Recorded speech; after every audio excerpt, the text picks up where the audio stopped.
Engineering Gold programme features chemical engineer Professor Peter Styring. Peter is also a skiing coach. The programme outlines the research he has carried out, leading to the development of a self-waxing ski, which could help Great Britain win gold at the Winter Olympics.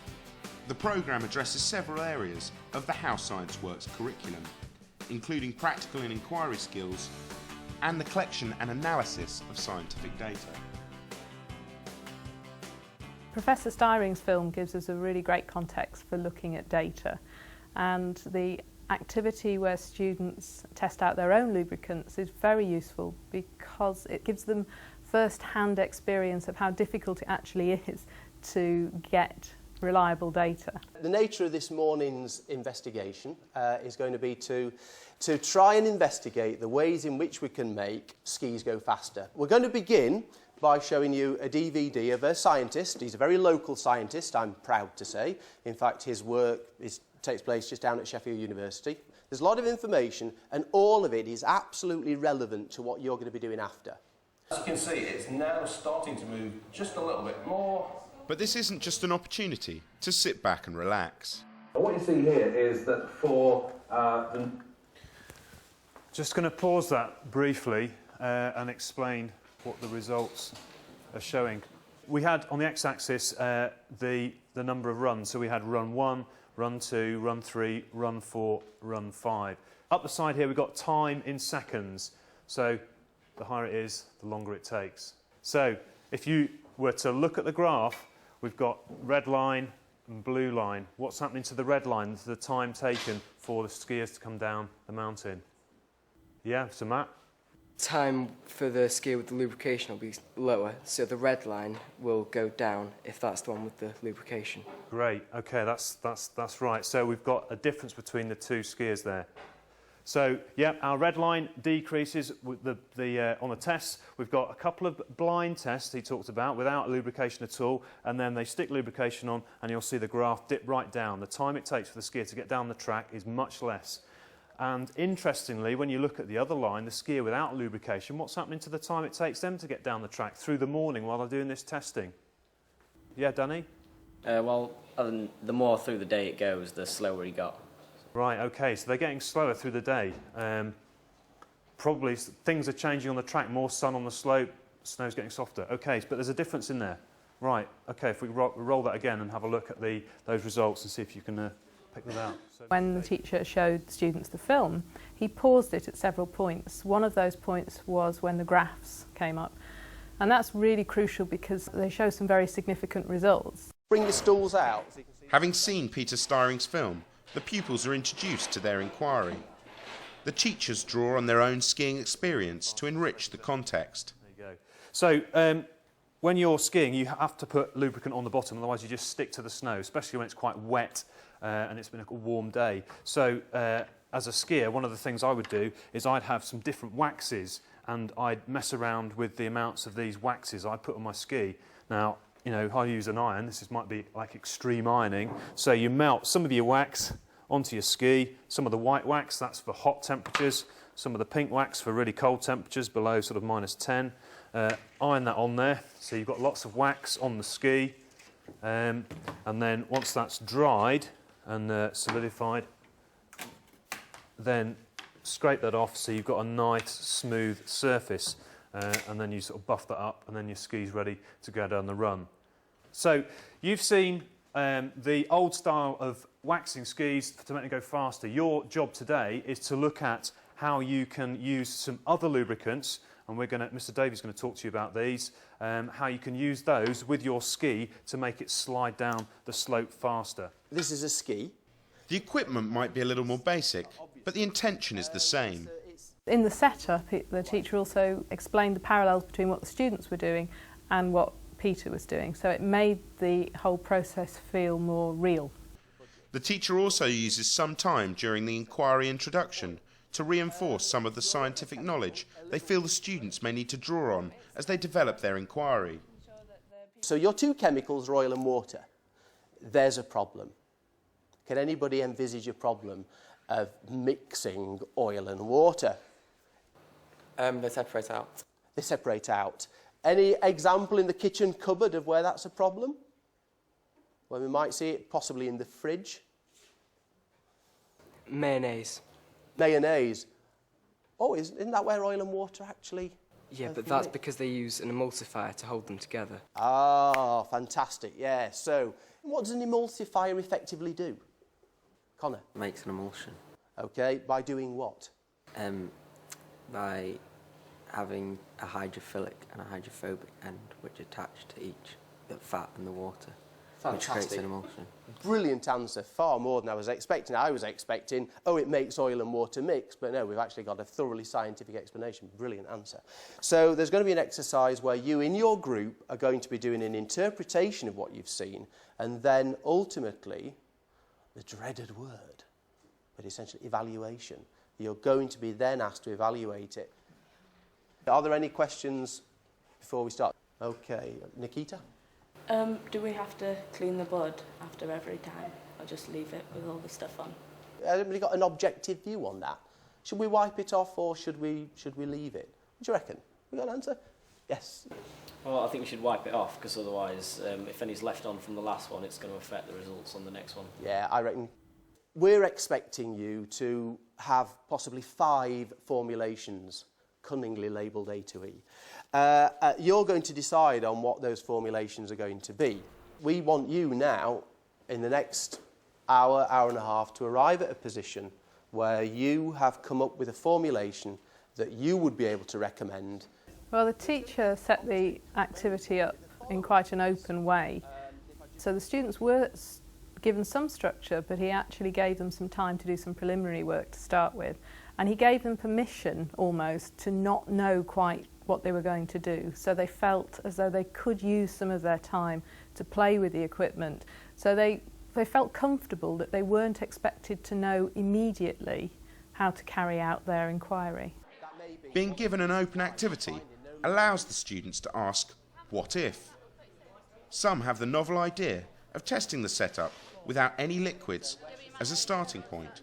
What was your control? What would you mean by control? Well, we didn't have anything on the board, so okay. we were just doing a test. So without lubrication? Yeah. And what height did that start sliding at? We did 2 tests, so we've got 10.5 centimetres in it. Okay, great. So, okay, do your third one then, and then you can get an average result. The way in which the teacher set up the inquiry, he emphasised to students that they should feel free to do some trialling, some preliminary work. 4 parts water, 1 part detergents has been more effective than 4 parts oil, 1 part detergent. An equal balance of oil and water with some detergent to hold them together, and more oil than water. So it looks as though water is more effective than oil for lubrication.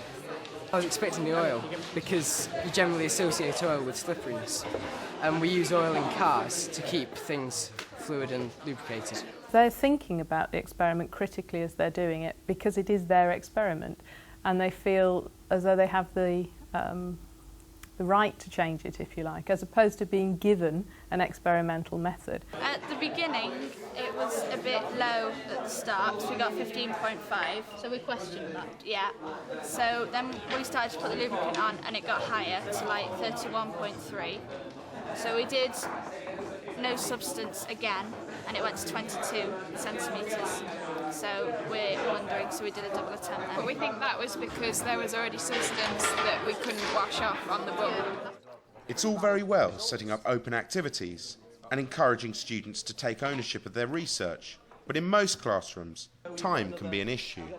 I think teachers are sometimes put off by open-ended investigations because they think it's going to take a lot of time.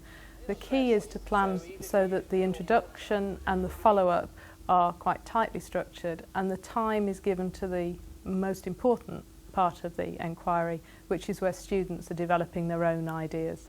Another concern might be that an open activity could leave less able students floundering.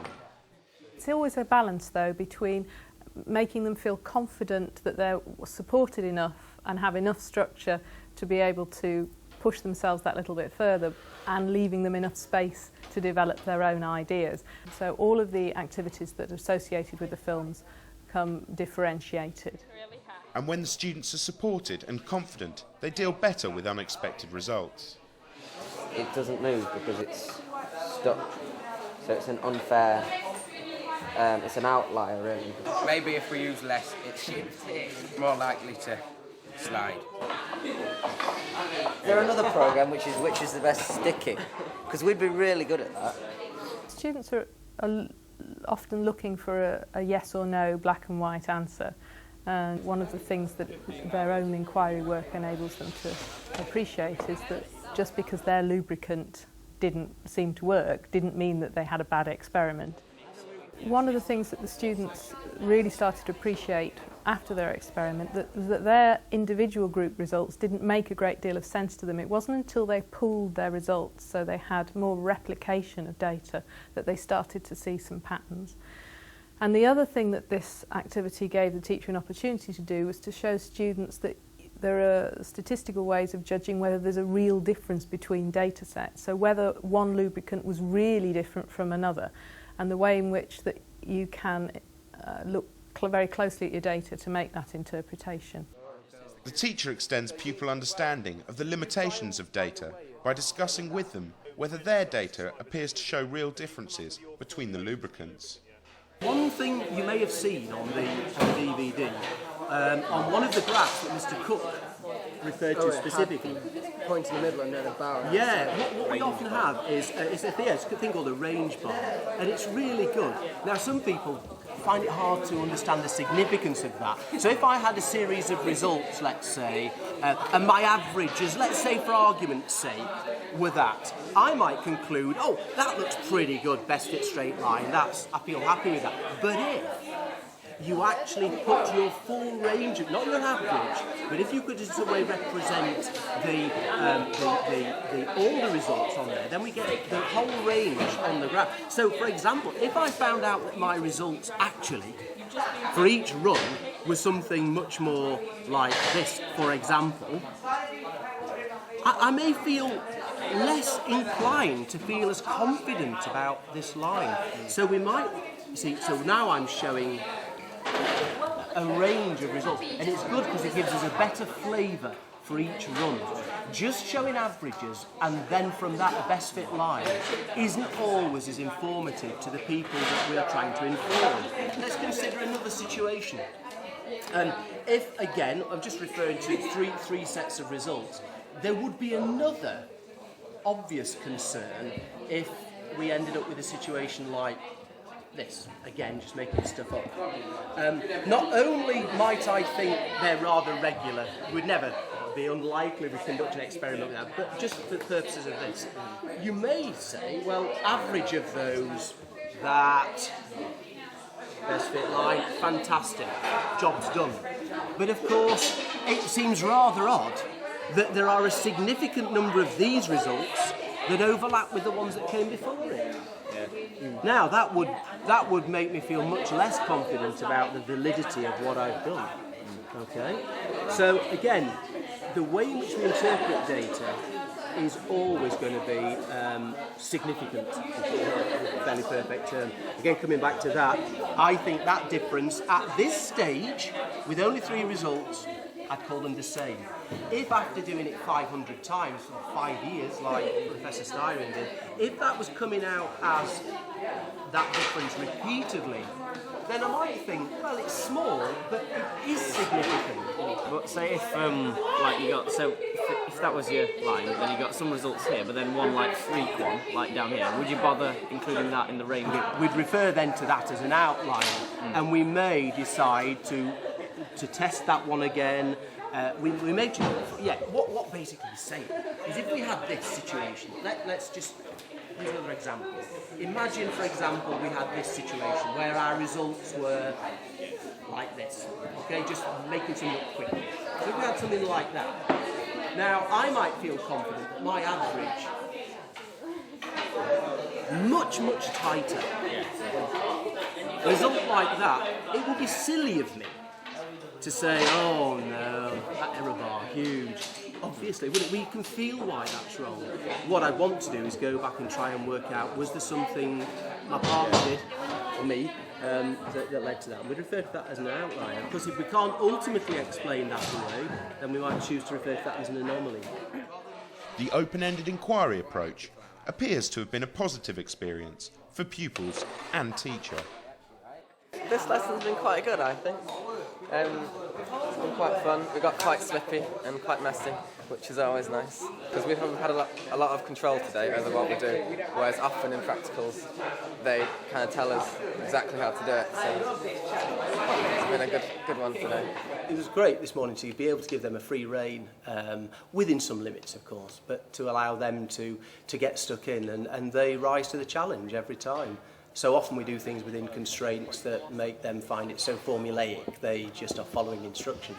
But today they really rose to that challenge to find things out and to take some kind of ownership over their results. For other activities related to this programme, please refer to the curriculum materials.